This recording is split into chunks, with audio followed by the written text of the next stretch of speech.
नमस्कार। आज 1 अप्रैल, दिन सोमवार। परत दर परत व्यू चैनल में आपका स्वागत है। मैं हूं आपके साथ इंद्र मोहन शर्मा। विश्लेषण कार्यक्रम में आज का मुद्दा है, अब क्या करेंगे केजरीवाल।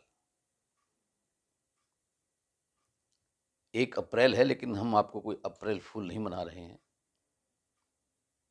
लेकिन आपको यह हकीकत बता रहे हैं कि दिल्ली के सीएम और आम आदमी पार्टी के सुप्रीमो अरविंद केजरीवाल अब तिहाड़ जेल में बंद हो चुके हैं। आज उनको ईडी ने न्यायिक हिरासत की अवधि खत्म होते ही राउज एवेन्यू कोर्ट में पेश किया, तो वहां कोर्ट ने यह कहा कि अब अरविंद केजरीवाल को 15 दिन की न्यायिक हिरासत के तहत तिहाड़ जेल में रखा जाएगा और वो 15 अप्रैल को फिर से कोर्ट में पेश किए जाएंगे। तो अब सवाल ये उठता है कि अब अरविंद केजरीवाल क्या करेंगे। हालांकि अरविंद केजरीवाल जब से वो ईडी की न्यायिक हिरासत में आए, तब से ही ये कहते रहे हैं कि वो अगर जेल जाएंगे तो जेल से ही सरकार चलाएंगे। इतना ही नहीं, उनके मंत्रिमंडल के सभी मंत्री और आम आदमी पार्टी के नेता और कार्यकर्ता सभी यही कहते रहे हैं कि जेल से ही सरकार चलाएंगे केजरीवाल। लेकिन जेल मैनुअल क्या ये इसकी इजाज़त देता है? जेल मैनुअल में कहीं भी नहीं लिखा हुआ है कि जेल से कोई सरकार चलाई जा सकती है या नहीं चलाई जा सकती है। ये ठीक है कि संवैधानिक रूप से कोई ऐसी अड़चन नहीं है, कोई मनाही नहीं है, लेकिन प्रैक्टिकल तौर पे अगर देखा जाए तो जेल से सरकार चलाना नामुमकिन है, असंभव है। तो क्या अरविंद केजरीवाल सीएम पद से इस्तीफा देंगे या किसी अन्य को सीएम की कुर्सी सौंपेंगे? क्या वो अपनी आम आदमी पार्टी को बचाएंगे? ऐसे कई सवाल हैं जिन पर हम आज विश्लेषण कर रहे हैं। आपको बता दें कि दिल्ली के शराब घोटाले को लेकर आम आदमी पार्टी पर पूरी तरह से संकट आया हुआ है। अरविंद केजरीवाल से पहले इस मामले में जहां आम आदमी पार्टी के नेता और अरविंद केजरीवाल के मंत्रिमंडल में मंत्री रहे सत्येंद्र जैन और उप मुख्यमंत्री रहे दिल्ली के मनीष सिसोदिया और राज्यसभा सदस्य रहे संजय सिंह और विजय नायर, जो कि इनके मीडिया सलाहकार थे, वो भी शराब घोटाले के मामले में और मनी लॉन्ड्रिंग के मामले में जेल में बंद हैं। और अब उसी जेल में, तिहाड़ जेल में, मुख्य आरोपी के रूप में अरविंद केजरीवाल भी पहुंच चुके हैं।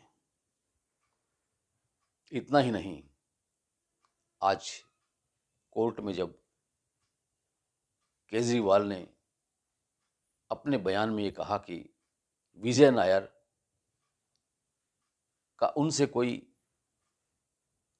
ज़्यादा आना जाना नहीं, कोई पूछताछ नहीं, जो भी रिपोर्ट करते थे वो उनके मंत्रिमंडल के मंत्री आतिशी और सौरभ भारद्वाज को किया करते थे। यानी कि अब ईडी की रडार पर आतिशी और सौरभ भारद्वाज भी आ सकते हैं। यानी कि धीरे धीरे आम आदमी पार्टी के नेता भी इस शिकंजे में कसते जा रहे हैं 2 दिन पहले अरविंद केजरीवाल के मंत्रिमंडल के ही मंत्री कैलाश गहलोत को भी ईडी ने पूछताछ के लिए बुलाया था और 5 घंटे तक उनसे पूछताछ की थी। हालांकि उन्हें अभी तक ईडी ने अपनी हिरासत में नहीं लिया है, लेकिन ऐसा लगता है कि यह संकट अब बढ़ता ही जाएगा। चलिए आपको ये भी बताते हैं कि तिहाड़ जेल में जो अब तक गए हैं आम आदमी पार्टी के नेता, वो किस किस बैरक में हैं। तिहाड़ जेल में जो अब अरविंद केजरीवाल गए हैं, उनको बैरक नंबर 2 में रखा जाएगा, जबकि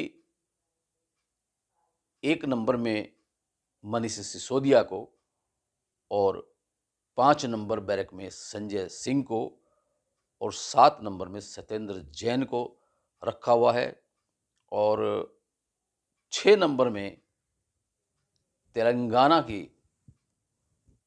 पूर्व सीएम केसीआर की बेटी के कविता को भी रखा गया है। आपको बता दें कि के कविता दक्षिण भारत की जो शराब कारोबारी हैं, उनको रैकेट में वो शामिल हैं और उनका संबंध इस शराब नीति से, शराब घोटाले से भी रहा है। उनका नाम आया तो ईडी ने उनको भी हिरासत में ले लिया, उनसे पूछताछ की और वो भी अब न्यायिक हिरासत के तहत तिहाड़ जेल में बंद हैं। तो यानी आम आदमी पार्टी पूरी तरह से संकट में है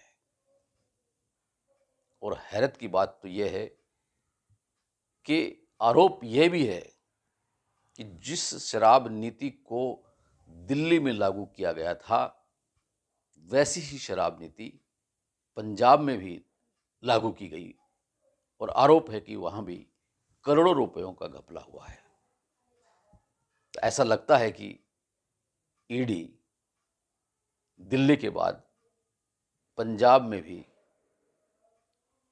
छापेमारी कर सकती है और उससे पंजाब में आम आदमी पार्टी की सरकार, जिसके मुख्यमंत्री भगवंत मान है, उनकी सरकार पर भी संकट आ सकता है।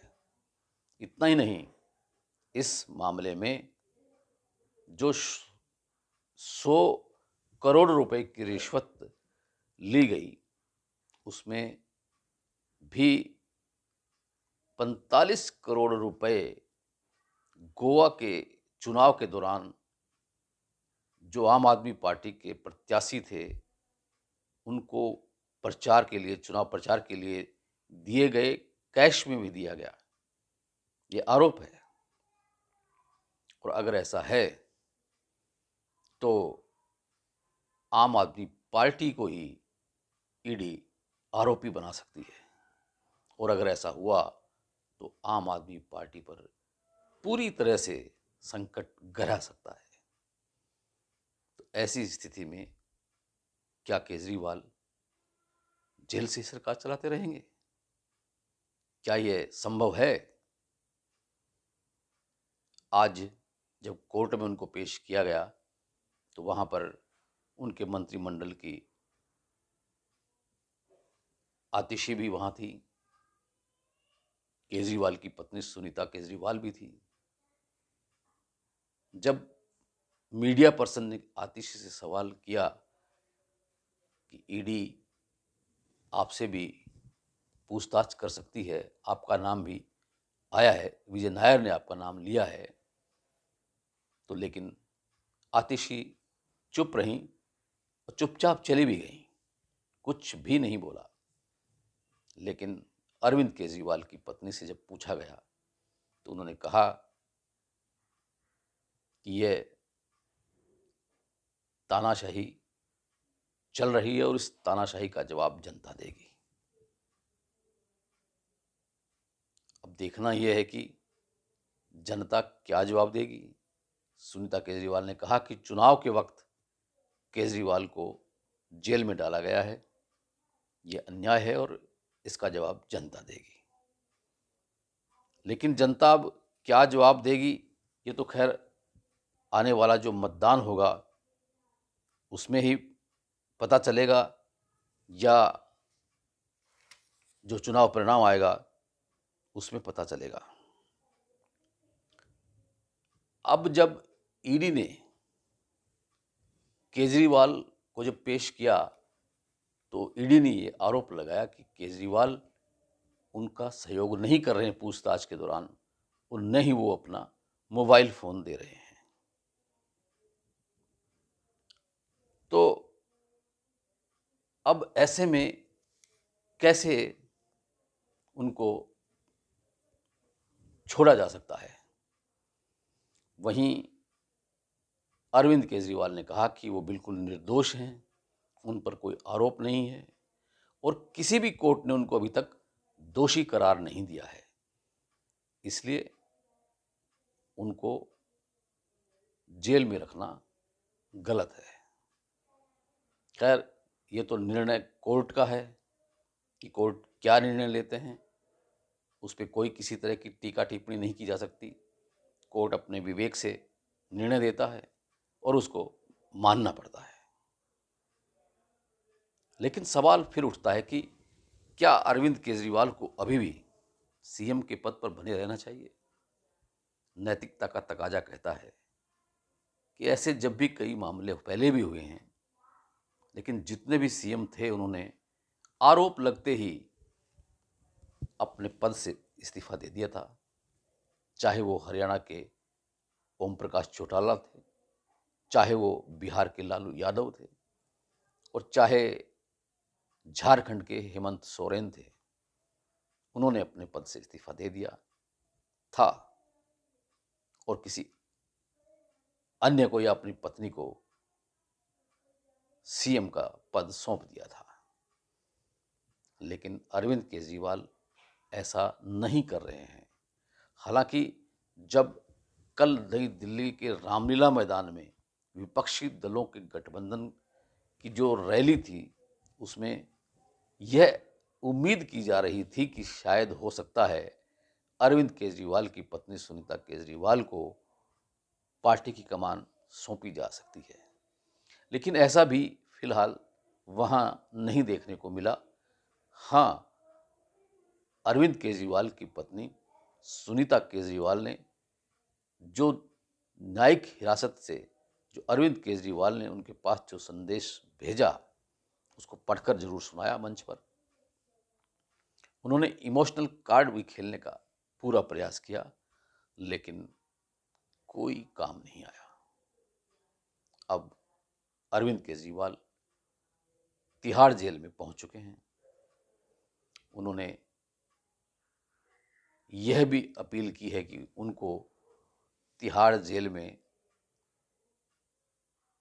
मेज कुर्सी दी जाए, जो उनकी जरूरी दवाएं हैं वो उपलब्ध करवाई जाएं और उनको जेल में पढ़ने के लिए गीता या रामायण दी जाए। और एक पुस्तक उन्होंने हाउ पीएम डिसाइड, इस पुस्तक को पढ़ने के लिए भी उपलब्ध कराने के लिए बोला है। लेकिन अभी तक जेल प्रशासन ने उनकी किसी भी मांग को माना नहीं है। हालांकि जब भी इस तरह से कोई पीएमएलए कोर्ट से जब कोई हाई प्रोफाइल जब कैदी आता है तो उसको पहले बी क्लास जेल में मिला करती थी, जिसमें उसके मुताबिक सुविधाएं दी जाती थी। लेकिन अब ऐसा जेल मैनुअल में ऐसा नहीं है। जो कुछ है वो जो कुछ वहाँ है वही मिलेगा। और अगर अलग से कोई विशेष डिमांड अगर करनी है तो वो जेल प्रशासन को पहले करनी होगी। अगर जेल प्रशासन उसे अलाउड करता है तो वो चीज़ उपलब्ध हो सकती है, अन्यथा नहीं। जेल में दोपहर 12:30 बजे के बाद किसी से मिलने नहीं दिया जाएगा। जेल मैनुअल के मुताबिक हर वक्त सीसीटीवी के कैमरे के सामने उनकी गतिविधियां रहेंगी और जब भी कोई उनसे मिलने के लिए जाएगा तो पहले इजाज़त लेनी होगी और जेल में लोहे की सलाखों के पीछे ही खड़े खड़े अरविंद केजरीवाल से मिलना हो सकेगा। तो ये है फिलहाल अरविंद केजरीवाल की कहानी। बेशक अरविंद केजरीवाल स्वयं को भगत सिंह के जैसे दर्जे वाला बताते हैं, लेकिन भगत सिंह ने जिस तरह से देश की सेवा की वो सबके सामने है। जो देशभक्ति उनके अंदर जो जज्बा था वो सबके सामने है। लेकिन केजरीवाल के शुरू से देखा जाए कि जब वो IRS थे और उन्होंने वहाँ से VRS लेकर के राजनीति में आए, और उससे पहले अन्ना हजारे के आंदोलन में आए, भ्रष्टाचार के खिलाफ उन्होंने आवाज़ उठाई, और आज उन्हीं भ्रष्टाचारियों के साथ वो मिले हुए हैं, गठबंधन किए हुए हैं। तो क्या ये भगत सिंह की सीख है? सवाल उठते हैं कि जिस केजरीवाल ने राजनीति में कदम रखते ही ये कहा था कि वो अपने बच्चों की कसम खाते हैं कि वो किसी भी सरकारी गाड़ी का इस्तेमाल नहीं करेंगे, किसी सरकारी भवन का इस्तेमाल नहीं करेंगे, कोई सुख सुविधा नहीं लेंगे अगर वो CM बनते हैं, तो अगर वो राजनीति में प्रखर चढ़ते हैं तो।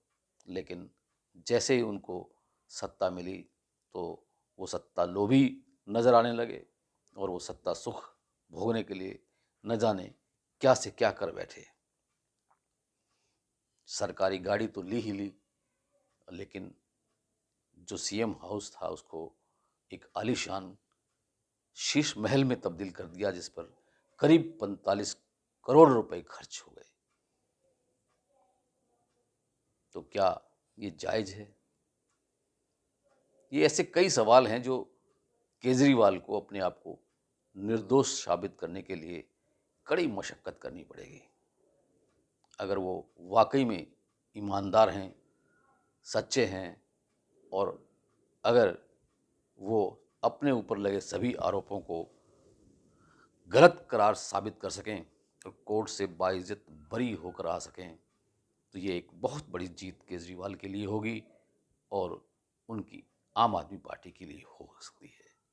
लेकिन तब तक बहुत देर हो चुकी होगी और आम आदमी पार्टी की झाड़ू के तिनके तिनके जो बिखरने लगे हैं वो बिखर कर एकदम से ख़त्म न हो जाए, यह भी एक आशंका बराबर बनी हुई है। विश्लेषण कार्यक्रम में आज इतना ही। कल फिर किसी नए मुद्दे के साथ आपसे रूबरू होंगे। तब तक के लिए इंद्रमोहन शर्मा को इजाज़त दीजिए।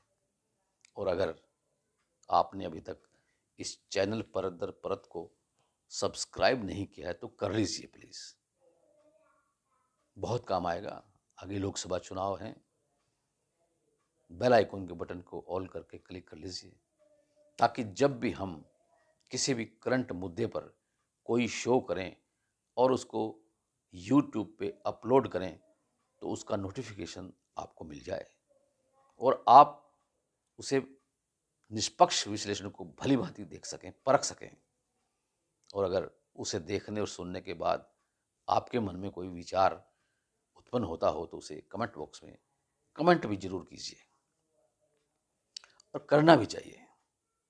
अगर आप निष्पक्ष, स्वच्छ और स्वस्थ पत्रकारिता को प्रोत्साहन देना चाहते हैं तो सब्सक्राइब कर लीजिए परत दर परत को।